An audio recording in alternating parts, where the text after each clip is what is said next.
With the release of Master Duel, a lot of flaws of Duel Links have been revealed, most notably the expensive nature of the game.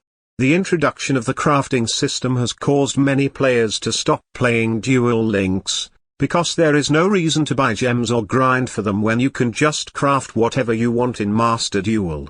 That being said, I'm glad to see that some of the recent updates in Duel Links are starting to actually improve the game, and I hope that it keeps going on in the future. First of all, I want to talk about the recent Duel Links ban list, which puts the Master Duel ban list to shame.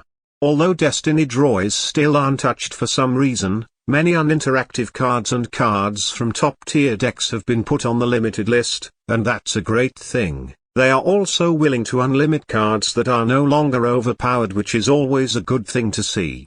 Sun Saga is no longer overpowered because of the limited Shiranui Squire and the nerf to the level augmentation skill, but is still competent enough in the current meta where it isn't a complete piece of trash. Historically, Konami liked to unlimit cards only when they became absolutely unplayable pieces of trash, but Sun Saga is clearly an exception because Shiranui and Mayakashi decks still play it to this day. Hallowed Life Barrier and Rainbow Life are great limits to restrict the stalling power of stalled decks, which are very boring to play against. Phantom Knights are also restricted in a way that they are still playable and even meta-worthy, but their consistency is slightly lowered and they can't use as many strong staples as they previously could. I personally like this nerf, but it is totally understandable if they get another nerf in the future. Gandora is still a fairly new deck, so it is understandable that they didn't get hit very hard, but I expect a nerf of some sort in the next ban list, specifically limitations to reduce the amount of hand traps they run. Let's talk about the tour guide bundle. We all freaked out when the leaks came out because we thought that tour guide would be locked behind a paywall, like all of the other bundles. Turns out that it is a special kind of bundle that can be bought with gems at an excellent price. You basically get a copy of tour guide and some vagrants with only 100 gems, which I think is a really good deal.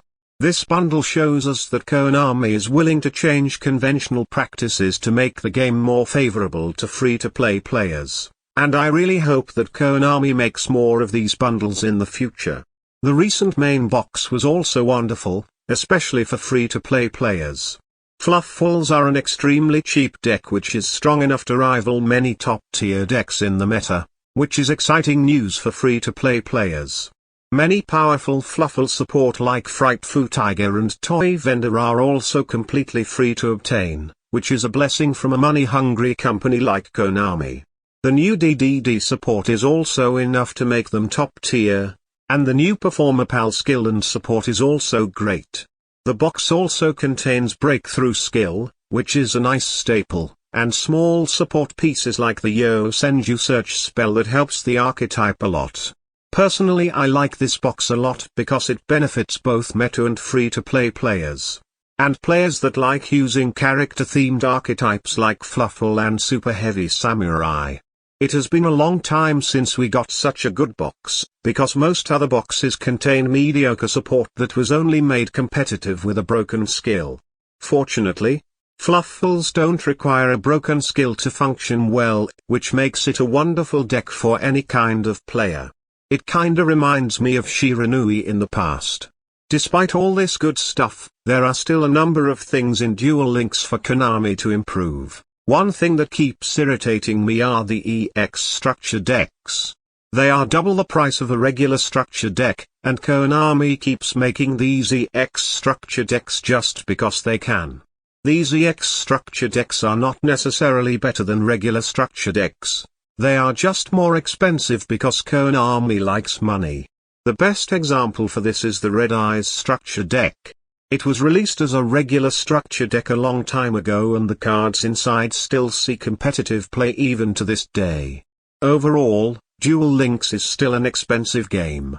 But we can see that Konami is at least attempting to make improvements, and hopefully Konami will continue to make Duel Links a better game. Thanks for watching, goodbye.